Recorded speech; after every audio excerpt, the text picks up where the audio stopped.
Le col des Lecs, entre Digne et Castellane. Chaque jour de la semaine, au volant de sa fourgonnette, Adrien Falco parcourt les routes des Alpes de Haute-Provence. Il est orthoptiste mobile. Un service unique en France, en expérimentation pour 3 ans. Ce sont des endroits où il y a beaucoup de délais d'attente pour voir un ophtalmo et en général les gens doivent se déplacer assez loin, prendre la voiture pour faire des kilomètres pour aller voir un ophtalmo. Aujourd'hui, Adrien est accueilli à la maison de santé de Castellane. 1500 habitants. Et pour prendre rendez-vous chez un ophtalmo, ici, l'attente est longue. À l'intérieur du coffre, tout le matériel pour dépister les maladies des yeux. Rétinopathie diabétique, DMLA, cataracte. Salut, ça va? Oui, merci. Au village, il n'y a jamais eu d'ophtalmo. Ça va et toi? Ça va, merci. C'est la campagne et on a beaucoup de patients âgés qui se déplacent peu. C'est plusieurs mois.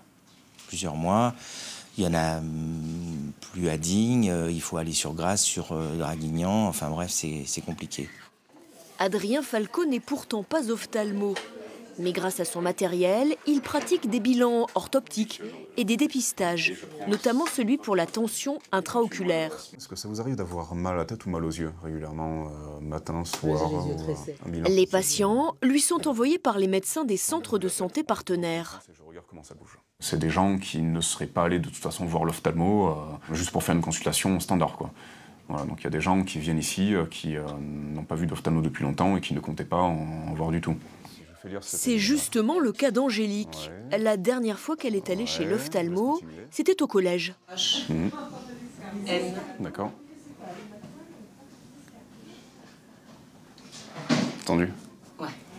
D'ailleurs, elle n'avait pas prévu non plus de venir aujourd'hui. Mais un désistement lui en a donné la possibilité. Et pour elle, les nouvelles ne sont pas très bonnes. C'est-à-dire que légalement, là, sans lunettes, vous êtes considérée comme malvoyante. On va dire à partir de 4/10 ou en dessous, on considère que vous êtes malvoyante. Une fois sur le tonomètre, l'appareil qui mesure la tension oculaire, les mauvaises nouvelles s'enchaînent. La pression dans l'œil, si vous voulez, un excès de pression dans l'œil, ça peut mener au glaucome. C'est une maladie qui détruit le nerf optique sur le long terme et qui se traite avec des gouttes. Pour Angélique, un rendez-vous chez un ophtalmo est indispensable. Mais grâce à la visite d'Adrien, la jeune femme a pris conscience de cette urgence. Ça fait peur même. Je ne m'attendais pas à ça. Mais bon, on ne va pas atteindre le glaucome ou pire. Hein.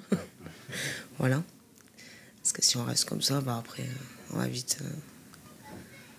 on finira pas aveugle à 50 ans, quoi. Oui, d'accord. En 2018, Adrien Falco a été à la rencontre de plus de 1400 patients. Cette expérimentation est menée par toute une équipe, celle de la Mutualité française, en accord bien sûr avec l'Agence régionale de la santé. Elle pourrait s'élargir d'ici la fin de l'année aux Alpes-Maritimes.